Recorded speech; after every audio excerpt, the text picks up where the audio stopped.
A very good morning to everyone. I would like to request the Honorable Chief Guest and the distinguished guest to kindly proceed for the lighting of the lamp ceremony to begin the inaugural session of the 3-day International Conference on Observation and Reality, Cosmology and Consciousness Series 7, which is jointly being organized by the Library of Tibetan Works and Archives, Dharamsala, and the Namgyal Institute of Tibetology.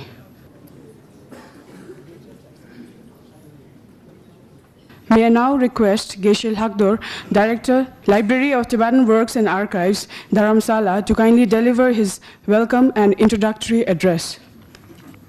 Your Excellency, the Governor of Sikkim, Tashi Densaba, Director of Namgyal Institute of Tibetology, specially invited guests, our science and Buddhist scholars who are specially here to be the spirit of this conference. I would like to, first of all, say Tashi Dilek and welcome you all to this 3-day conference. Let me at the outset say that being a human is something fantastic. At some level or the other, most human beings do take on the responsibilities of others. For example, a mother and father take on the responsibility of their children. So wherever the human comes in, there comes the taking on the responsibility of others.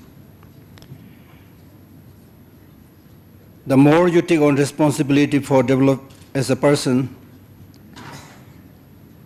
the less you care about your own problems and the more courage you develop. You will find yourself being able to relate to people in a completely different way.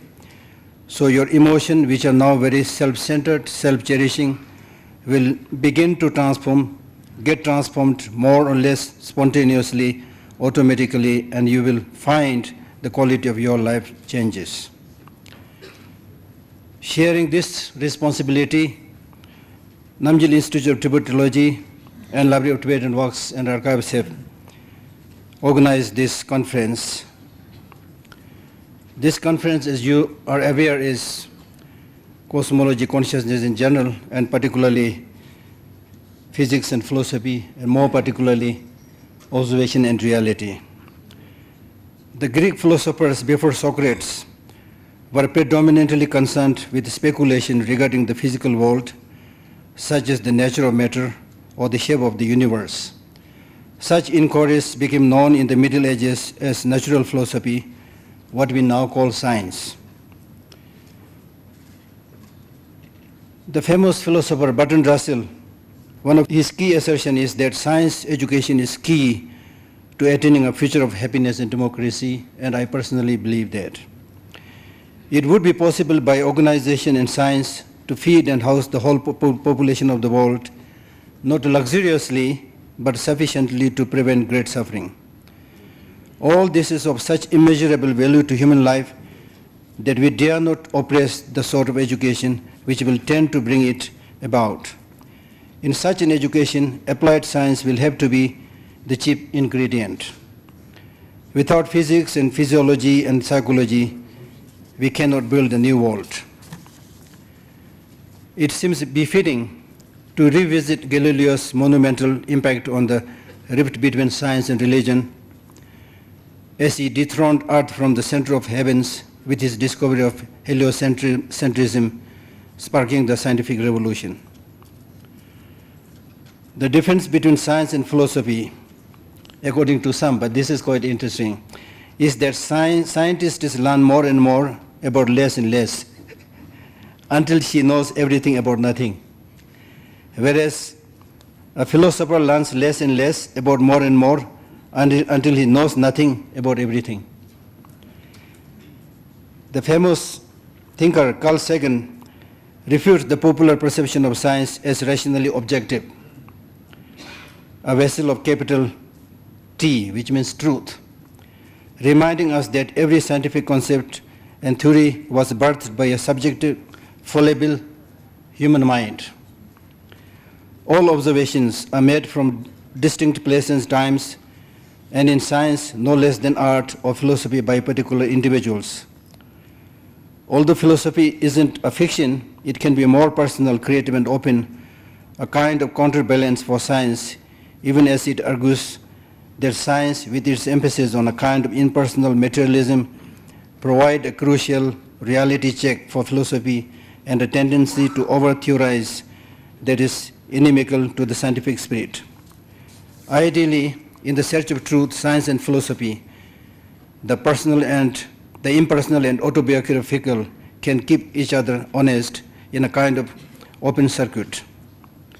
Science's spirit is philosophical. We need to accept that.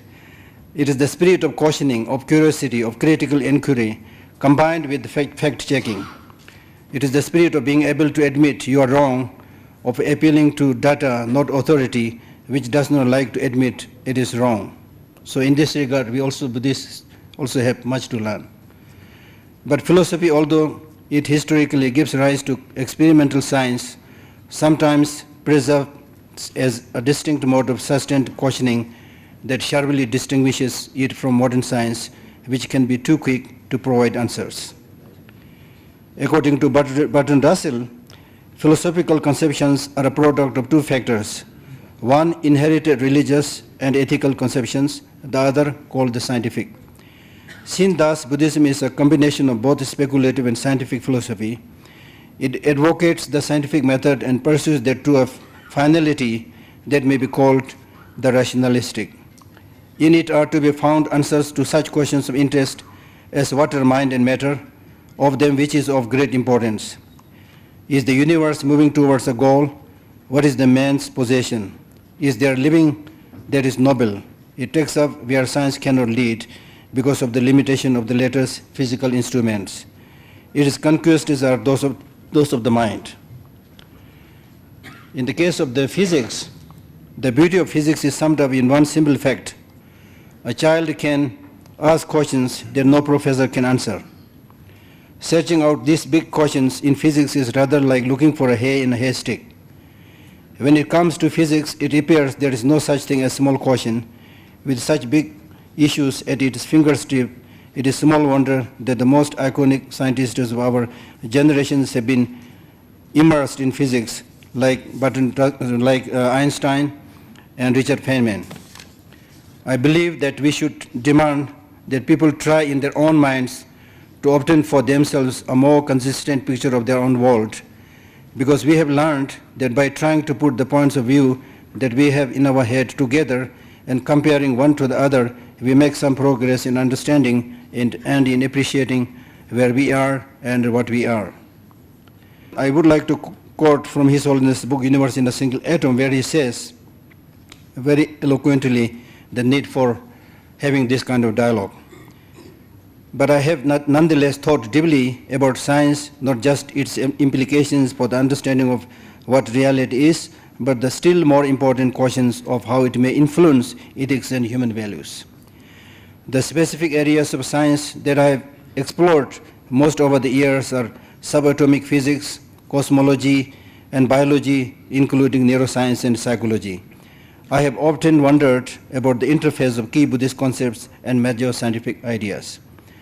My confidence in venturing into science lies in my basic belief that as in science, so in Buddhism, understanding the nature of reality is pursued by means of critical investigation. If scientific analysis were conclusively to demonstrate certain claims in Buddhism to be false, then we must accept the findings of the science and abandon those claims. I am an internationalist at heart. One of the qualities that has moved me most about scientists is their amazing willingness to share knowledge with each other without regard for national boundaries.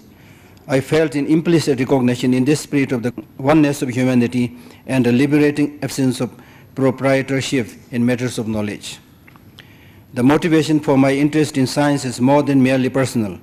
It was clear to me and others in the country that one of the underlying causes for Tibet's political tragedy was its failure to open to modernization. Now in exile, the refugee children education include science education for the first time. The essence of modernization lies in the introduction of modern education, and the heart of modern education there must be command of science and technology. That personal commitment led me even to monastic colleges to introduce science into their curriculum.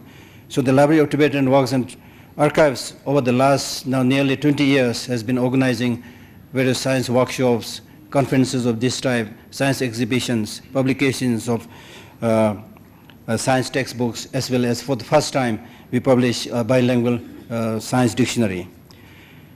And His Holiness continues by saying there is almost no area of human life today that is not touched by the effects of science and technology. By that he is also saying the more you have impact on the lives of other people, the more you have to bear the responsibility. Yet we are very clear about the place of science, yet we are clear about the place of science in totality of human life, what exactly it should do and by what it should be governed. We are not clear about that. This last point is critical because unless the direction of science is guided by a consciously ethical motivation, especially compassion, its effects may fail to bring benefit. They may indeed cause great harm, change my attitude from curiosity to a kind of urgent engagement. And personally, from childhood, I have been practicing compassion for all sentient beings, as is the core of Buddhist teaching. But I found science a compelling way to communicate insights gleaned from my own spiritual tradition, so engaging with this powerful force has become a kind of spiritual injunction as well. The central question, central for the survival and well-being of our world is how we can make the wonderful development of science into something that offers altruistic and compassionate service for the needs of humanity and other sentient beings with whom we share this earth. Science as a discipline and Buddhism as a system of thought both share a basic commitment to openness and initial skepticism. No subject was off limits. Science also seeks truth, not only as an end in itself, but also to alleviate illness and suffering through ethical application of technology. In Buddhism, we talk about ignorance as the root cause of suffering, thereby saying that it is through removing ignorance that you will be able to bring peace. And in science also, the word science comes from the Latin word scientia, which also means knowledge. But I believe knowledge with regard to removing physical related sufferings. In a way, the dialogue between science and spirituality is a struggle to integrate the sensory and the supersensory.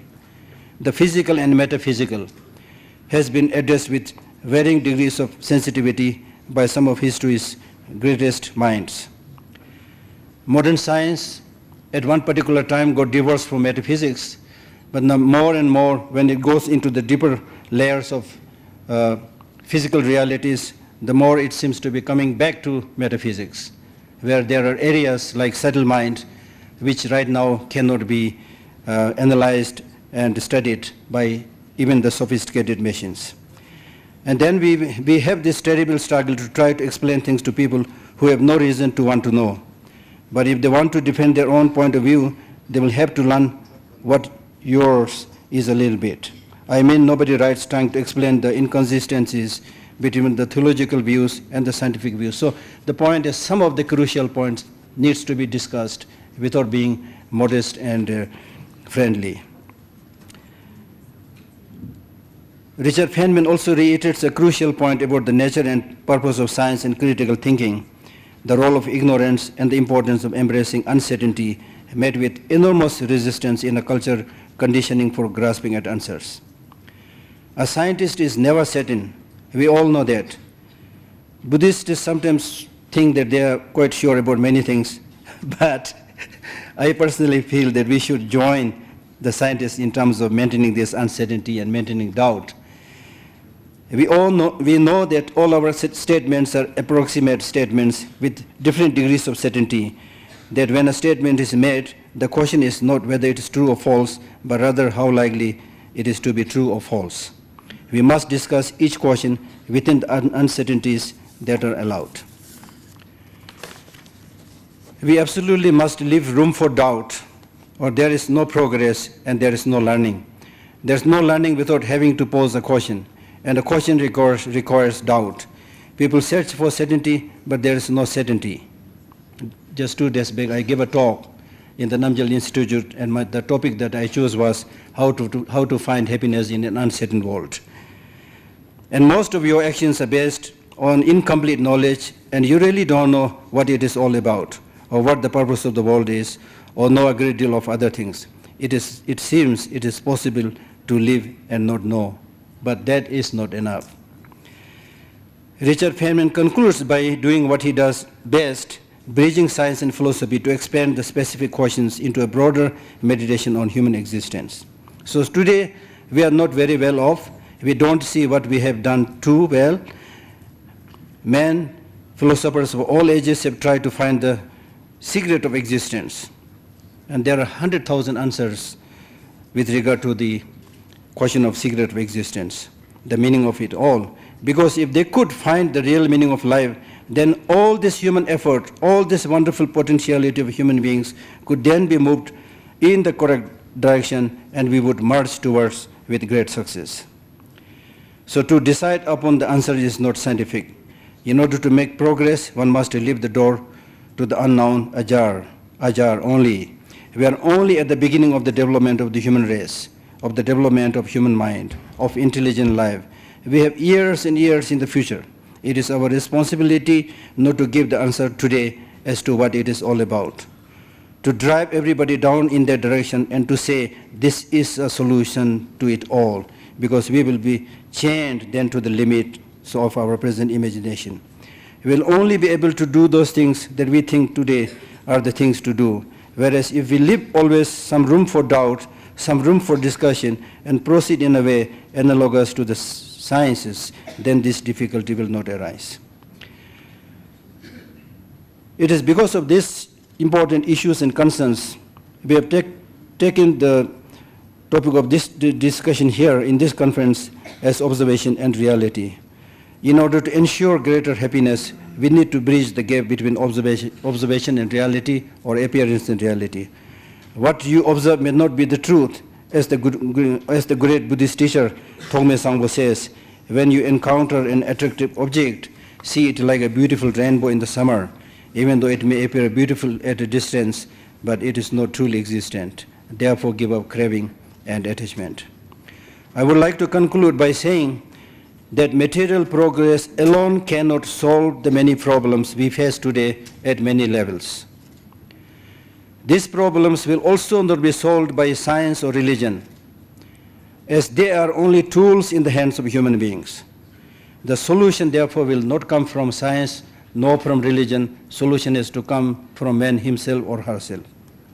We can only solve the problem by becoming more holistic, uniting, harmonious, inclusive, and open-minded, and at the core of which is wisdom, that is understanding the way things are, and a shared responsibility, compassion towards all sentient beings. And we should be able to do that by seeing the fundamental sameness in all of us.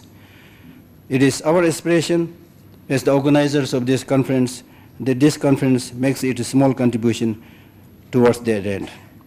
I once again thank you, Your Excellency, for gracing this occasion, and thank you everyone. Sarva Mangalam.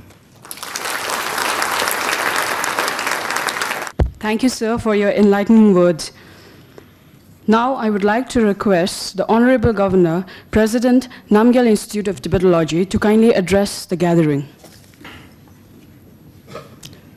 Namgyal institute of technology और तिब्बती पुस्तकालय व संग्रहालय धर्मशाला के संयुक्त आयोजन पर विज्ञान और चेतना साथ अवलोकन की वास्तविकता विषय पर सम्मेलन हो रहा है। इसमें उपस्थित यहाँ निदेशक नामग्याल इंस्टीट्यूट टेक्नोलॉजी श्री टासी देनसापा जी, निर्देशक तिब्बती पुस्तकालय व संग्रहालय Shri Gesho Ragdo ji, Shri Gesho Thapke ji, Shri Anil Anant Swami ji, Shri Theodore Hodap ji, Shri Bryce Jones, mayor Gangtok Shri Shakti Singh जी, विभिन्न विभागीय प्रमुख और विशिष्ट अधिकारीगण, शिक्षक, विद्यार्थी, मठों से पधारे आदरणीय लामागण, प्रेस और मीडिया के मेरे मित्रों, प्यारे भाइयों, मित्रों और बच्चों, नामग्याल इंस्टीट्यूट ऑफ टेप्टोलॉजी गंटोक और तिब्बती पुस्तकालय की व संग्रहालय धर्मशाला द्वारा संयुक्त रूप से आयोजित विज्ञान और चेतना साथ अवलोकन और वास्तविकता पर 3 दिवसीय सम्मेलन का उद्घाटन के इस अवसर पर आप सबसे मिलने का सौभाग्य मिला है, इसके लिए मुझे प्रसन्नता है। भारत और विदेशों से बहुत विद्वानों और वैज्ञानिकों के साथ आने और इस तरह के प्रासंगिक विषय पर चर्चा, अवलोकन और वास्तविकता सभी प्रतिभागियों और प्रवेशकों के लिए बहुत ही फायदेमंद होगा, ऐसा मेरा मानना है। जीवन के विविध समस्याओं को हल करने हेतु वास्तविकता को ढूंढना और बौद्ध दर्शन और विज्ञान दोनों का एक अहम हिस्सा रहा है। यह प्रसन्नता की बात है कि सिक्किम और दार्जिलिंग के 30 वरिष्ठ बौद्ध भिक्षुक ने इस सम्मेलन से ठीक पहले 1 महीना का विज्ञान विषय का अध्ययन भी किया है। गंगटोक और सिक्किम के लिए यह गौरव की बात है कि इस तरह के सम्मेलन यहाँ आयोजित हो रहा है। इस संस्था का अध्यक्ष होने के नाते मैं तिब्बती पुस्तकालय एवं संग्रहालय धर्मशाला को आभार व्यक्त करता हूँ। इस संस्था के साथ आकर विज्ञान और चेतना विषय का यह कार्यशाला यहाँ पर आयोजित किया।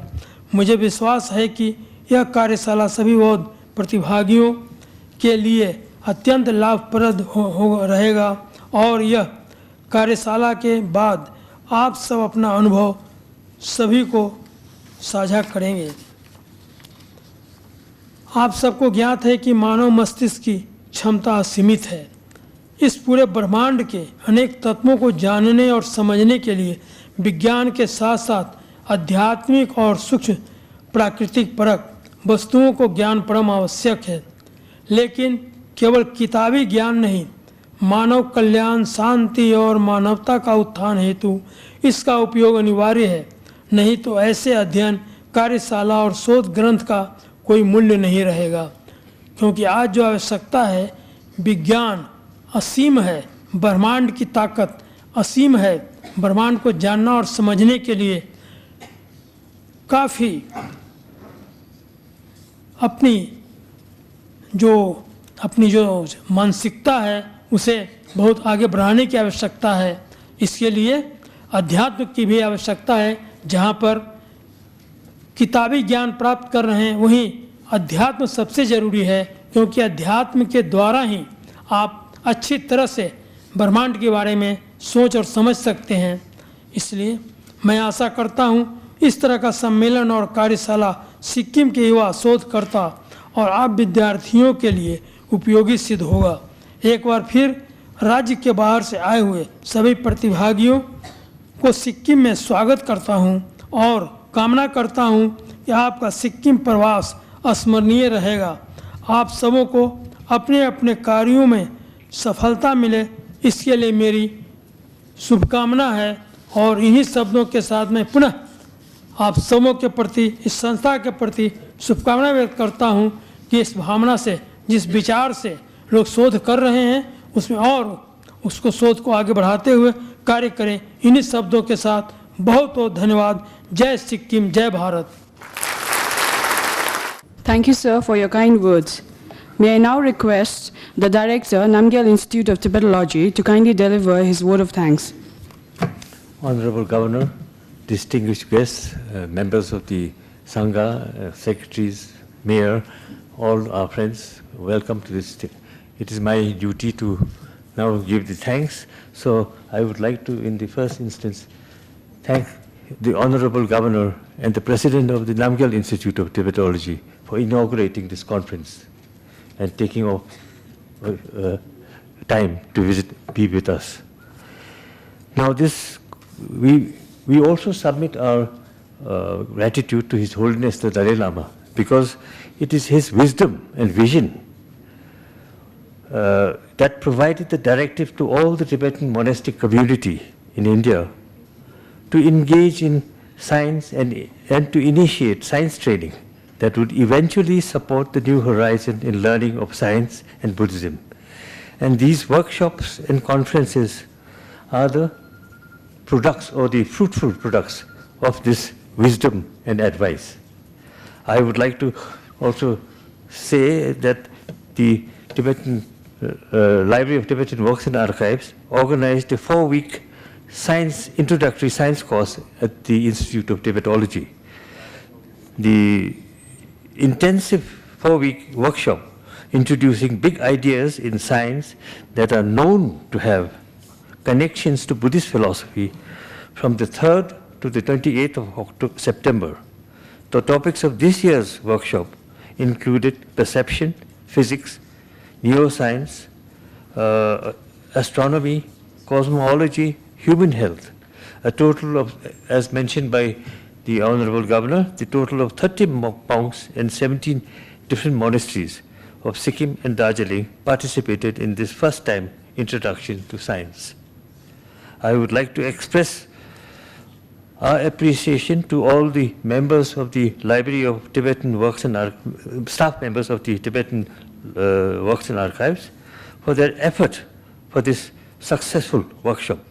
And also the faculty I would like to name, for instance, Gustav Henderson from the Science and Workshop Watsonville in USA, Kurt Gebelson from the UNESCO Timur, Dr. Christopher Impey from the University of Arizona, Dr. Eric Cutler from the University of Washington, Seattle, Dr. Dedra Buchwald from the Washington State University, Dr. Rich Macklin from the University of Minnesota, and Dr.